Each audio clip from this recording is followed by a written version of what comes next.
kondisi sosial dan budaya. Setiap daerah itu berbeda kondisi budaya dan sosialnya. Oleh karenanya itu tidak semua penuntut ilmu yang belajar di luar negeri itu harus menyampaikan setiap ilmu yang didapatkan oleh gurunya kepada penduduk yang akan didatanginya. Karena tiap-tiap daerah itu berbeda budayanya, berbeda masyarakatnya. Dan inilah yang dilakukan oleh Imam Asy-Syafi'i rahimahullahu ta'ala pada waktu beliau berada di kota Irak. Berbeda beliau menyampaikan fatwa pada waktu beliau berada di kota Mesir. Meskipun pertanyaan yang diajukan kepada beliau itu sama.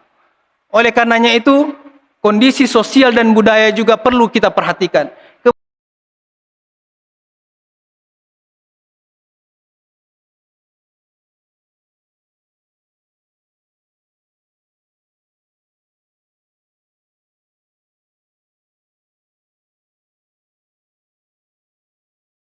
Assalamualaikum warahmatullahi wabarakatuh.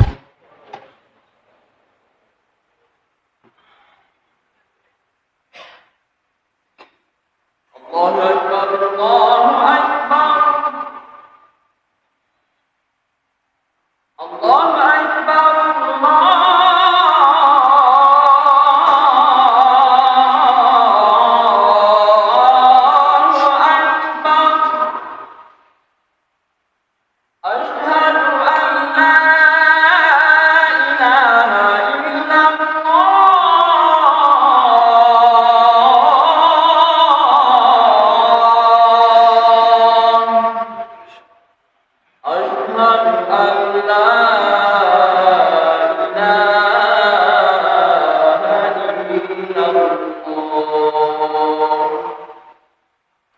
Asyhadu an la ilaha illallah. Asyhadu an la ilaha illallah. Asyhadu anna Muhammadan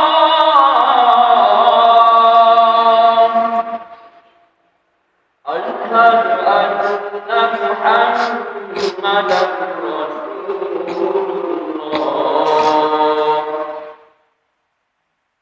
Hayya 'alas shalah.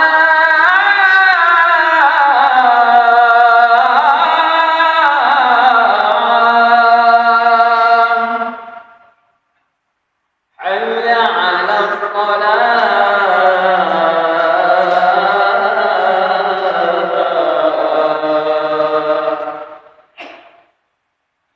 Hayya 'alal falah.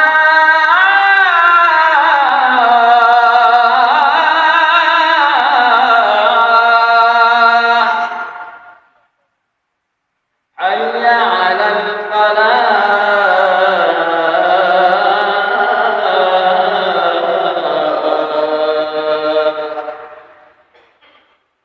Allahu Akbar,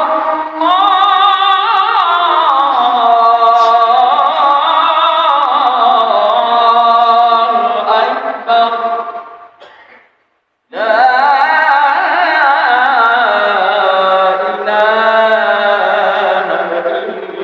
illallah.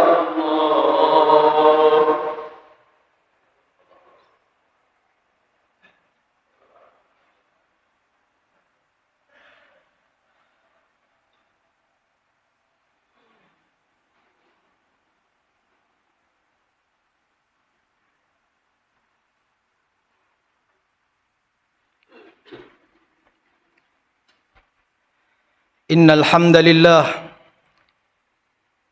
nahmaduhu wa nasta'inuhu wa nastaghfiruh wa na'udzu billahi min shururi anfusina wa sayyiati a'malina. Innahu man yahdihillahu fala mudilla lah wa man yudlilhu fala hadiyalah. أشهد أن لا إله إلا الله وحده لا شريك له وأشهد أن محمدا عبده ورسوله فاللهم صل وسلم وبارك على حبيبنا ومولانا محمد وعلى آله وصحبه ومن سار على نهجه واستنى بسنته إلى يوم الدين. فيا أيها الحاضرون الكرام أوصيكم ونفسي بتقوى الله فقد فاز المتقون حيث قال الله سبحانه وتعالى في القرآن الكريم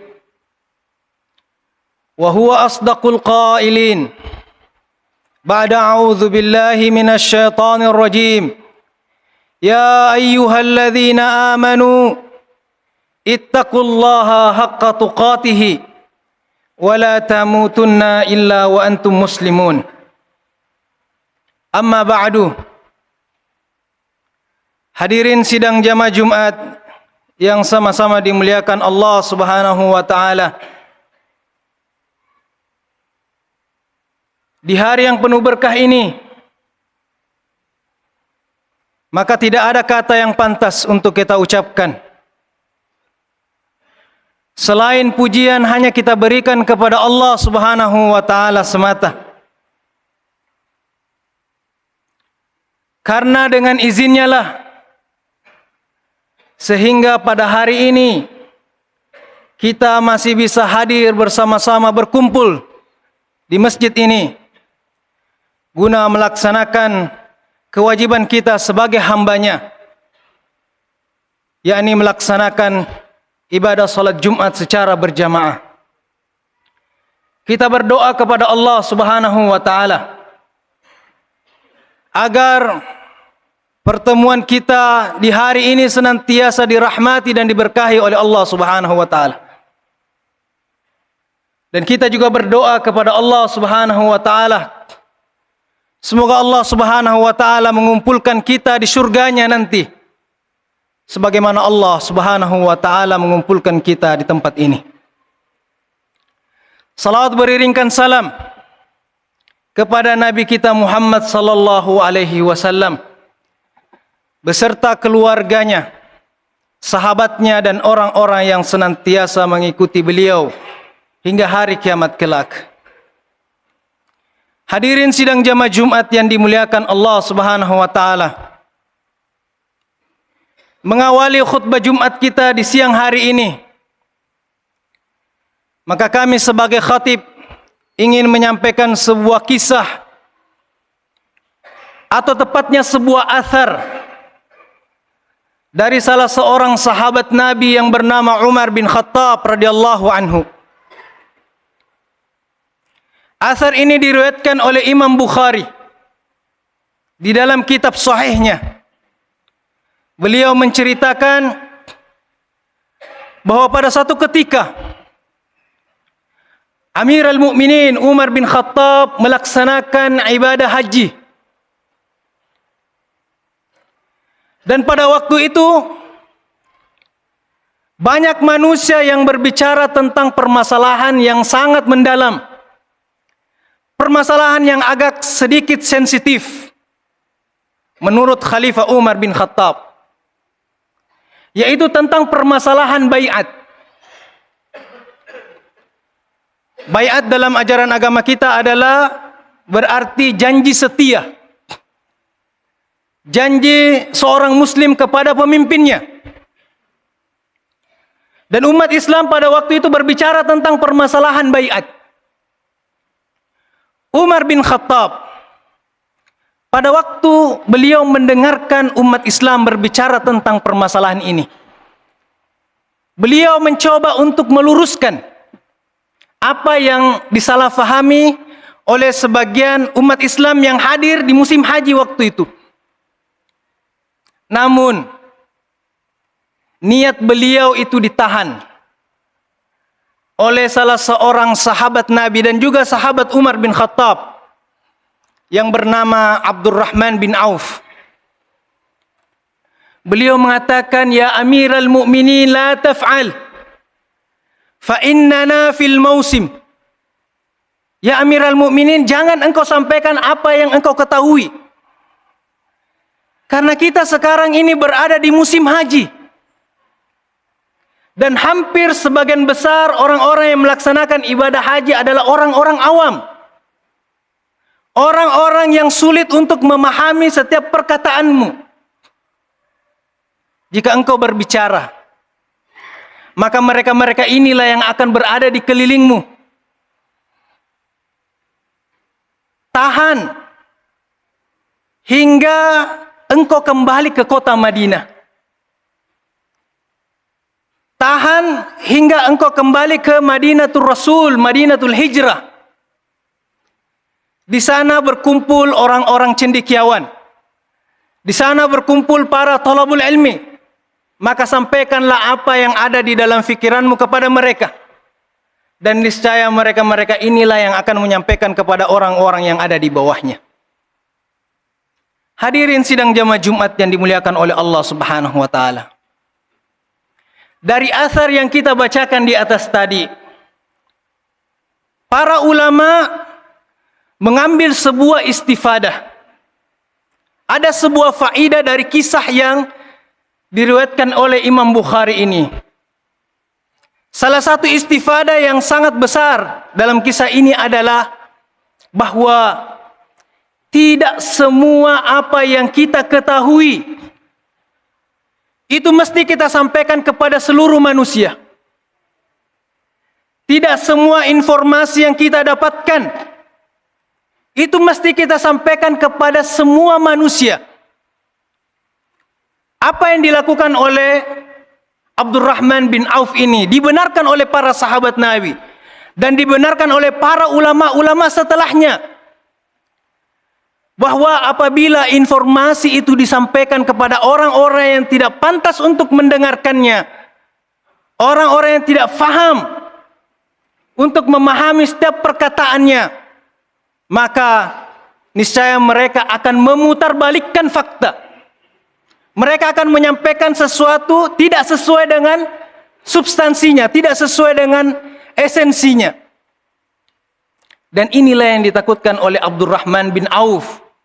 Hingga akhirnya beliau pun meminta kepada Umar bin Khattab untuk menyampaikan apa yang didapatkannya atau informasi yang difahaminya itu kepada orang-orang yang lebih memahami, yaitu orang-orang penuntut ilmu dan orang-orang cendekiawan yang ada di kota Madinah.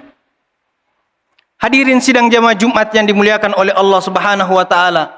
Berdasarkan asar ini pula, salah seorang ulama dari Andalusia yang bernama Al-Imam Asy-Syatibi Al-Qurtubi Al-Maliki, beliau pernah memesankan kepada para murid-muridnya dan juga memesankan kepada kita semua bahwa laisa kullu ilmin yubathu wa yunshar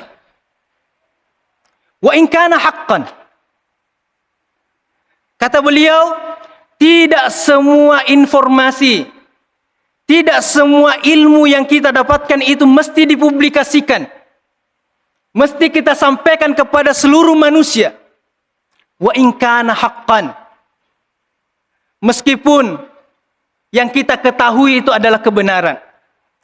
Dalam riwayat lain dikatakan wa in kana syariatan, meskipun yang kita ketahui itu adalah perkara agama, tapi tidak semua perkara agama itu mesti kita sampaikan kepada seluruh manusia. Apa yang disampaikan oleh Imam Asy-Syatibi ini sangat memberikan kepada kita istifadah yang mendalam. Apalagi sangat relevan dalam kehidupan kita sehari-hari, di mana kita hidup di zaman era digital, di mana informasi begitu bebas kita terima. Dan begitu juga setiap informasi kita terima juga begitu bebas kita share, kita bagikan kepada manusia. Namun tidak semua manusia di era digital ini, di era yang sangat bebas ini, mampu memilah dan memilih setiap informasi yang didapatkan kemudian dibagikan. Tidak semua manusia mampu untuk menyaring setiap informasi yang didapatkannya kemudian diberitahukan kepada semua manusia. Oleh karenanya itu, hadirin yang dimuliakan oleh Allah Subhanahu wa taala, marilah kita senantiasa bijak di dalam bermedia sosial, pandai memilah dan memilih mana informasi yang pantas untuk kita sampaikan. Mana informasi yang belum saatnya untuk kita sampaikan. Atau mana informasi yang tidak layak dan tidak pantas untuk kita sampaikan. Oleh karenanya itu, apa yang disampaikan oleh oleh Abdurrahman bin Auf tadi, bahwa pada waktu kita berada pada posisi yang terjepit, pada waktu kita berada pada posisi yang sempit, seperti yang dialami oleh Khalifah Umar bin Khattab, maka tahan dulu. Jangan langsung sampaikan apa yang ada dalam pikiran kita. Tunggu hingga waktunya tiba. Dan jika waktunya telah tiba dan orang-orang yang pantas menerimanya itu telah hadir di hadapan kita, maka kita sampaikan apa yang ada dalam pikiran kita. Hadirin sidang jamaah Jumat yang dimuliakan oleh Allah Subhanahu wa taala. Mengapa setiap ilmu yang kita dapatkan itu tidak mesti kita sampaikan kepada seluruh manusia? Mengapa setiap informasi yang kita dapatkan, meskipun itu kebenaran, kita tidak harus sampaikan kepada seluruh manusia? Para ulama telah mengkaji tentang permasalahan ini, dan mereka pun membuat sebuah kaidah di dalam agama kita tentang hal-hal yang dimana tidak semua harus kita sampaikan kepada manusia. Mereka mengatakan ada sebuah kaidah yang sangat masyhur di kalangan para ahlul ilmi. Dikatakan, laisa kullu ilmin yuqal, wa laisa kullu ma yuqalu jaa awanuhu, wa laisa kullu ma jaa awanuhu hadara ahluhu. Kata para ulama kita, tidak semua apa yang kita ketahui itu dikatakan. Dan tidak semua apa yang dikatakan itu tepat pada waktunya. Dan tidak semua yang tepat pada waktunya orang yang pantas untuk mendengarkannya itu hadir. Hadirin yang dimuliakan oleh Allah Subhanahu wa taala, dari kaidah yang disampaikan oleh para ulama kita di atas tadi, maka ada 3 pertimbangan yang mesti kita lakukan apabila kita mendapatkan satu informasi sebelum kita menyampaikan kepada manusia. Yang pertama, apakah informasi tersebut itu pantas untuk kita sampaikan atau tidak? Jika informasi tersebut itu pantas untuk kita sampaikan, maka yang kedua, apakah waktunya itu sudah tepat? Jika waktunya sudah tepat, maka pertanyaan yang ketiga adalah, apakah orang yang ingin kita beritahukan informasi tersebut itu sudah tepat? Karena jangan sampai informasi tersebut itu salah sasaran, hingga akhirnya bukan kita memberikan faidah terhadap informasi tersebut, malah membuat fitnah di kalangan umat Islam. Hadirin yang dimuliakan oleh Allah Subhanahu wa taala, dan inilah manhaj nubuwah, metode yang diajarkan oleh Nabi kita Muhammad sallallahu alaihi wasallam di dalam mendapatkan informasi. Rasulullah sallallahu alaihi wasallam pada waktu beliau memberikan hadis atau menyampaikan berita kepada sahabat-sahabatnya, tidak serta-merta hadis tersebut itu diperintahkan untuk disebarluaskan kepada khayalak ramai. Seperti yang diberitahukan oleh Imam Bukhari dalam kitab sahihnya, dalam sebuah hadis yang diriwayatkan oleh Muaz bin Jabal radhiyallahu anhu. Beliau berkata, kuntu inda radfin Nabi sallallahu alaihi wasallam ala himarin yuqalu lahu Uqair. Kata beliau, pada satu ketika aku bersama dengan Rasulullah sallallahu alaihi wasallam, aku dibonceng oleh beliau di atas sebuah himar yang dikatakan sebagai Uqair. Faqala li Rasulullah sallallahu alaihi wasallam, lalu Nabi sallallahu alaihi wasallam bertanya kepadaku, ya Muaz, atadri ma haqqullahi 'alal ibad wa haqqul ibadi 'ala Allah? Tahukah engkau apa hak hamba terhadap Allah, hak Allah terhadap hamba, dan hak hamba terhadap Allah Subhanahu wa taala? Faqultu Allahu wa rasuluhu a'lam. Kata beliau, fa amma haqqullahi 'alal ibad ay ya'buduhu wa la yusyriku bihi syai'a. Kata Rasulullah, hak Allah terhadap hambanya, bahwa hamba tersebut itu senantiasa beribadah kepada Allah Subhanahu wa taala dan tidak boleh menyekutukannya dengan yang lainnya. Wa amma haqqul ibad 'ala Allah, dan adapun hak Allah, hak hamba terhadap Allah, alla yu'adzibahu man lam yusyrik bihi syai'a, bahwa Allah Subhanahu wa taala tidak boleh mengazab hamba tersebut jika hamba tersebut itu tidak menyekutukan Allah Subhanahu wa taala dengan yang lainnya. Mu'adz bin Jabal, pada waktu dia mendengarkan hadis ini, dia pun gembira, dia pun girang. Lalu kemudian dia mengatakan, "Ya Rasulullah, aubasyirun nas." Ya Rasulullah, kabar gembira ini bolehkah aku beritahukan kepada seluruh manusia? Faqala Rasulullah sallallahu alaihi wasallam, la ya Mu'adz, tidak boleh hai Mu'adz. La tubasyirhum, jangan engkau beritahukan kepada seluruh manusia. Fayattakilu, karena niscaya mereka tidak akan bekerja, mereka akan senantiasa beribadah saja. Oleh karenanya itu, hadirin yang dimuliakan oleh Allah Subhanahu wa taala, para ulama menjadikan hadis ini sebagai dasar bahwa tidak semua informasi ataupun ilmu agama yang kita dapatkan itu mesti kita beritahukan kepada seluruh manusia. Bahkan sahabat Abu Hurairah radhiyallahu anhu dalam sebuah riwayat, beliau mengatakan, "Hafiztu min Rasulillah sallallahu alaihi wasallam yu'aini." Aku menghafal dari hadis-hadis Rasulullah SAW diibaratkan dengan dua tempat. Fa'ammal akhar faqad basathtuhu, fa'ahaduhuma faqad basathtuhu. Satu tempat ini telah aku beritahukan kepada manusia, telah aku sebarluaskan hadis-hadis dari Nabi. Wa ammal akhar fa in basathtuhu laqata'a hadzal bal'um. Jika aku menyebarluaskan satu tempat ini, maka leher ini akan terputus. Hadirin sidang jamaah Jumat yang dimuliakan oleh Allah Subhanahu wa taala, ilmu itu merupakan amanah yang dititipkan oleh Allah Subhanahu wa taala. Informasi yang kita dapatkan itu juga merupakan amanah yang dititipkan oleh Allah Subhanahu wa taala kepada kita. Tetapi sebagaimana yang kita katakan sebelumnya, bahwa tidak semua informasi yang kita dapatkan, tidak semua ilmu pengetahuan yang kita dapatkan itu mesti kita sampaikan kepada seluruh manusia. Ada beberapa hal kenapa setiap informasi itu tidak boleh kita sampaikan kepada manusia. Yang pertama, ditakutkan misinterpretasi.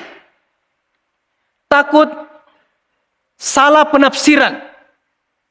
Jika kita memaksakan seseorang untuk memahami atau menyampaikan sesuatu kepada orang yang tidak memiliki kapasitas untuk memahaminya, tidak mampu untuk mencerna setiap apa yang kita sampaikan kepadanya, maka ditakutkan terjadi misinterpretasi, salah penafsiran di dalam memahami ajaran agama kita. Dan ini sangat berbahaya sekali, bukan hanya dalam ajaran agama kita, bukan berbahaya bagi agama kita saja, tetapi juga berbahaya bagi bangsa dan negara kita. Kemudian yang kedua, kondisi sosial dan budaya. Setiap daerah itu berbeda kondisi budaya dan sosialnya. Oleh karenanya itu, tidak semua penuntut ilmu yang belajar di luar negeri itu harus menyampaikan setiap ilmu yang didapatkan oleh gurunya kepada penduduk yang akan didatanginya. Karena tiap-tiap daerah itu berbeda budayanya, berbeda masyarakatnya. Dan inilah yang dilakukan oleh Imam Asy-Syafi'i rahimahullah ta'ala pada waktu beliau berada di kota Irak. Berbeda beliau menyampaikan fatwa pada waktu beliau berada di kota Mesir. Meskipun pertanyaan yang diajukan kepada beliau itu sama. Oleh karenanya itu, kondisi sosial dan budaya juga perlu kita perhatikan. Kemudian yang terakhir adalah hendaknya kita senantiasa melihat audiens yang ingin kita sampaikan informasi tersebut. Kata Imam Malik rahimahullahu ta'ala, jika engkau ingin menyampaikan suatu ilmu, maka lihatlah muridmu, lihatlah audiensmu, apakah dia telah siap, baik itu segi rohani ataupun dari segi jasmani. Hadirin sidang jamaah Jumat yang dimuliakan oleh Allah Subhanahu wa taala, tidak semua manusia itu mampu memahami dari setiap apa yang kita katakan. Bahkan bukan hanya manusia biasa, seorang nabi pun itu terkadang tidak mampu memahami setiap perkataan yang dikatakan oleh seseorang. Kita mungkin biasa membaca surah Al-Kahfi, di mana Musa alaihissalam diceritakan oleh Allah Subhanahu wa taala diperintahkan untuk mengikuti Khidir alaihissalam, dan di situ Musa tidak mampu untuk memahami setiap apa yang dilakukan oleh Khidir, tidak mampu memahami setiap apa yang dikatakan oleh Khidir. Oleh karenanya itu, tidak semua manusia mampu untuk memahami setiap apa yang kita katakan, dan tidak semua manusia mampu untuk memahami atas setiap yang kita katakan. Bahkan seorang nabi pun itu tidak mampu untuk memahami apa yang dilakukan oleh Khidir alaihissalam. Hadirin yang dimuliakan oleh Allah Subhanahu wa taala, terakhir, ilmu dan informasi itu merupakan amanah yang dititipkan oleh Allah Subhanahu wa taala kepada kita. Oleh karenanya itu, jika kita dititipkan oleh Allah Subhanahu wa taala ilmu dan informasi, maka yang harus kita perhatikan adalah apakah informasi tersebut itu pantas untuk kita sampaikan kepada manusia. Jika dia pantas, apakah informasi tersebut itu layak untuk kita sampaikan? Waktunya telah tepat. Jika waktunya telah tepat, apakah orang-orang yang ingin menerima informasi telah tepat untuk mendengarkannya atau tidak? Barakallahu li wa lakum fil Qur'anil Karim. Wa nafa'ni wa iyyakum bima fihi minal ayati wa zikril hakim. Wa taqabbalallahu minna wa minkum tilawatahu innahu huwas samiul alim. Aqulu qawli hadza wa astaghfirullah li wa lakum.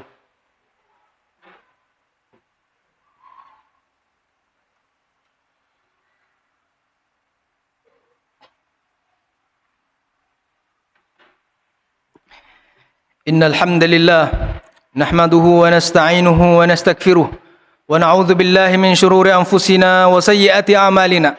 Innahu man yahdihillahu fala mudilla lahu wa man yudlil fala hadiyalah. Asyhadu an la ilaha illallah wahdahu la syarika lah wa asyhadu anna Muhammadan abduhu wa rasuluh. Faya ayyuhalladzina amanu usikum wa nafsi bitaqwallah faqad fazal muttaqun. Haitsu qala Allah Subhanahu wa ta'ala fil Qur'anil Karim. A'udzu billahi minasyaitonir rajim. Bismillahirrahmanirrahim. Ya ayyuhan nasu taqu rabbakumul ladzi khalaqakum min nafsin wahidah wa khalaqa minha zawjaha wa batha minhuma rijalan katsiran wa nisaa. Wattaqullaha alladzi tasaaluna bihi wal arham. Innallaha kana 'alaikum raqiba. Wa'lamu anna Allah ta'ala shalla 'alan nabiyyi faqala Allah subhanahu wa ta'ala innallaha wa malaikatahu yusalluna 'alan nabiyyi فيا أيها الذين آمنوا صلوا عليه وسلموا تسليما. اللهم صل على محمد وعلى آل محمد كما صليت على إبراهيم وعلى آل إبراهيم في العالمين إنك حميد مجيد. اللهم بارك على محمد وعلى آل محمد كما باركت على إبراهيم وعلى آل إبراهيم في العالمين إنك حميد مجيد. اللهم اغفر للمسلمين والمسلمات والمؤمنين والمؤمنات الأحياء منهم والأموات إنك سميع قريب مجيب الدعوات ويا قاضي الحاجات. اللهم أرنا الحق حقا وارزقنا اتباعه وأرنا الباطل باطلا وارزقنا اجتنابه. ربنا هب لنا من أزواجنا وذرياتنا قرة أعين واجعلنا للمتقين إماما. ربنا ظلمنا أنفسنا وإن لم تغفر لنا وترحمنا لنكونن من الخاسرين. ربنا آتنا في الدنيا حسنة وفي الآخرة حسنة وقنا عذاب النار. عباد الله إن الله يأمركم بالعدل والإحسان وإيتاء ذي القربى وينهى عن الفحشاء والمنكر والبغي يعظكم لعلكم تذكرون. اذكروا الله العظيم يذكركم واشكروه من نعمه يزدكم ولذكر الله أكبر والله يعلم ما تصنعون. وأقيموا الصلاة.